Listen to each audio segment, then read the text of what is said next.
What if the person tormenting you every single day wasn't a stranger hiding behind a screen, but someone closer than you could ever imagine? In 2020, a teenage couple in a small Michigan town started receiving anonymous text messages. At first, they seemed like cruel pranks, the kind of drama you'd expect in high school. But the messages didn't stop. They grew darker, more obsessive, and far more dangerous. Day after day, the couple was bombarded with threats and lies. Friends became suspects. Family members were interrogated. Even the FBI had to step in. And then came the reveal. A twist so shocking that millions of Netflix viewers still can't stop talking about it. This is the story behind Unknown Number, the High School Catfish. At first, it looked like the beginning of a storybook romance. Lauryn Licari and Owen McKenny were just kids in Beale City, Michigan, a place so small that most of the population could fit inside a high school gym. In towns like this, everyone knows your name, your family, and often your secrets. Lauryn was described as smart, bubbly, and full of energy. Owen was athletic, charming, and had the kind of easygoing personality that made people gravitate toward him. When the two started dating in 7th grade, classmates noticed right away. They weren't just another couple, they were the couple. Teachers saw them walking the halls together, their peers envied them, and soon people began calling them the golden couple of their school. To Owen and Lauryn, life seemed simple. Classes, football games, weekends with friends, and the innocent excitement of first love. But in a town that small, nothing stays untouched. Attention has a way of turning into jealousy, and admiration can sour into obsession. The cracks began to show in October 2020. Lauryn's phone lit up with a text from an unknown number. The message was blunt, almost mocking. "Hi, Lauryn. Owen is breaking up with you." She laughed it off at first, thinking it was some kind of joke. Teenagers pull pranks, especially in small schools where drama spreads faster than wildfire. But as the days went on, the texts didn't stop. Another message came. "He no longer likes you and hasn't liked you for a while. It's obvious he wants me." Now it didn't feel like a prank. It felt personal. The words were sharp, designed to cut right into her insecurities. What Lauryn and Owen didn't know was that this was just the opening act, the very first signs of a nightmare that would soon consume their lives. Because once those anonymous messages started, they never really stopped. At first, the texts seemed like a cruel prank, the kind of thing teenagers do when they're bored. But very quickly, it became something far darker.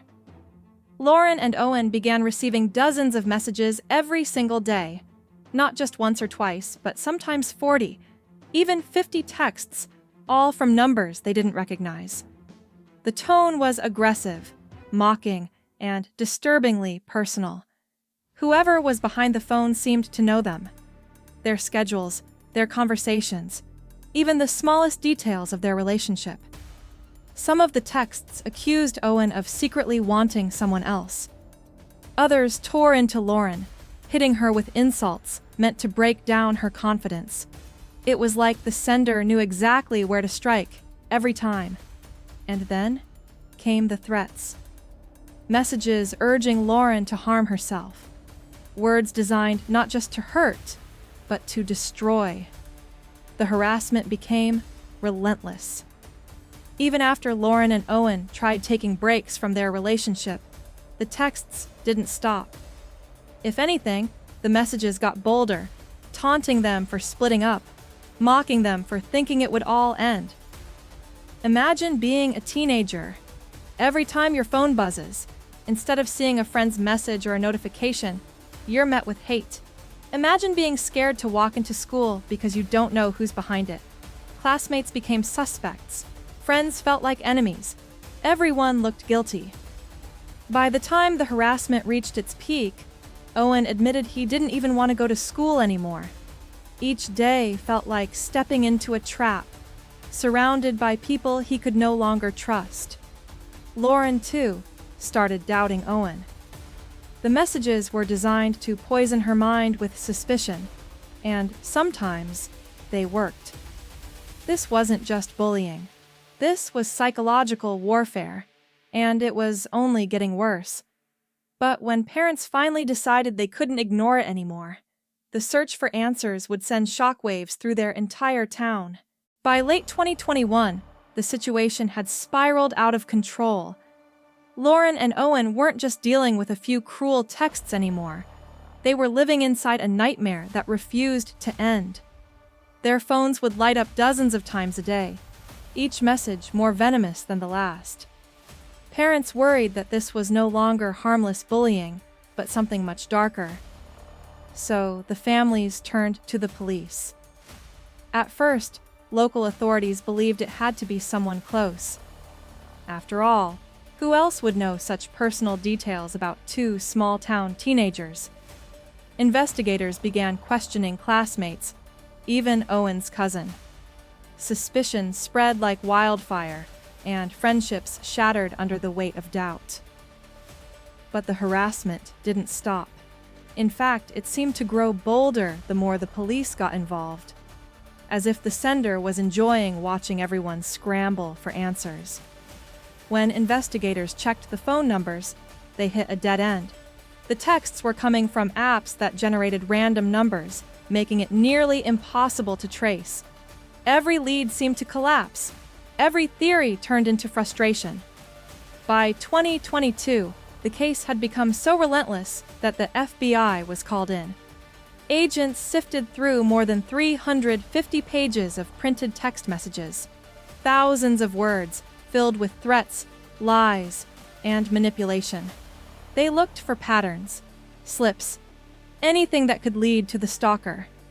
And then, slowly, the pieces began to fall into place. Subpoenas went out to the phone apps that had generated the numbers. The agents traced IP addresses, followed the digital trail, and narrowed the search. The discovery shocked everyone, because the cyberbully wasn't sitting in a classroom. They weren't hiding in the back of the bleachers. They weren't even a teenager. What the FBI uncovered would change everything. For nearly 2 years, the question haunted everyone in Beale City. Who could hate these kids enough to do this? The answer was unthinkable. When the FBI finally traced the messages back to their source, they discovered something nobody, not Lauryn, not Owen, not even the police, had suspected. The stalker wasn't a jealous classmate. It wasn't a bitter ex-friend. It wasn't some stranger hiding behind a screen. It was Lauryn's own mother, Kendra Licari, the woman who was supposed to protect her daughter, comfort her, and guide her through high school, had secretly been the one tormenting her. She had created fake numbers, sent thousands of texts, and poisoned her daughter's first relationship from the inside. When officers confronted Kendra, body cam footage captured the moment her world collapsed. Sitting across from investigators, she was told the evidence was undeniable, and the look on her face said it all. It was like watching a mask crack in real time. To the outside world, Kendra had been a mother fighting to protect her child from an anonymous bully. Behind the scenes, she was the bully. For nearly 2 years, she had lived a double life, weaponizing technology to manipulate, threaten, and control. And when the truth came out, it was more than just a scandal. It was a betrayal that left an entire town reeling. The day the truth came out, Beale City stopped in its tracks. A quiet Michigan town, suddenly at the center of a case so bizarre it sounded like a Netflix script. Kendra Licari, the same woman who coached her daughter's basketball team, the same mother who sat in meetings with school officials demanding justice for Lauryn, was arrested. The charges: cyber-stalking a minor and using a computer to commit a crime. When investigators laid out the evidence in court, it was staggering.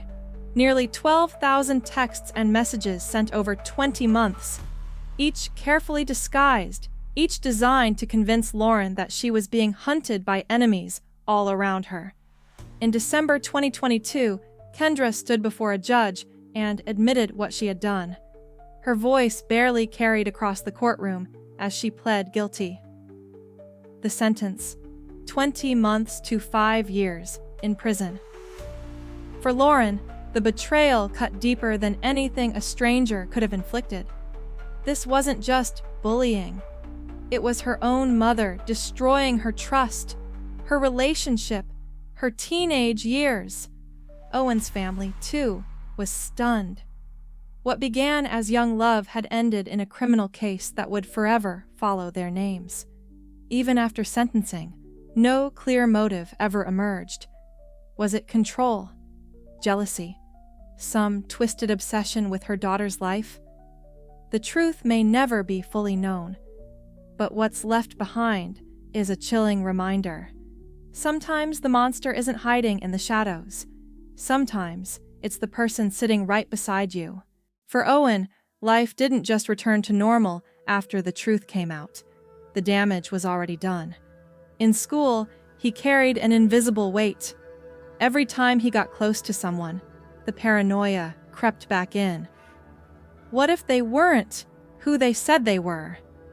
That constant second-guessing followed him through his teenage years, making friendships harder, relationships nearly impossible. Yet, Owen refused to let the past define him. By the time he graduated in 2025, he had poured himself into baseball, the one thing that gave him an outlet for all the pain and confusion. His discipline and focus earned him a spot as a college athlete at Hope College, proof that he wasn't going to let betrayal completely break him. But even with the success, the questions never stopped haunting him. Why would she do this?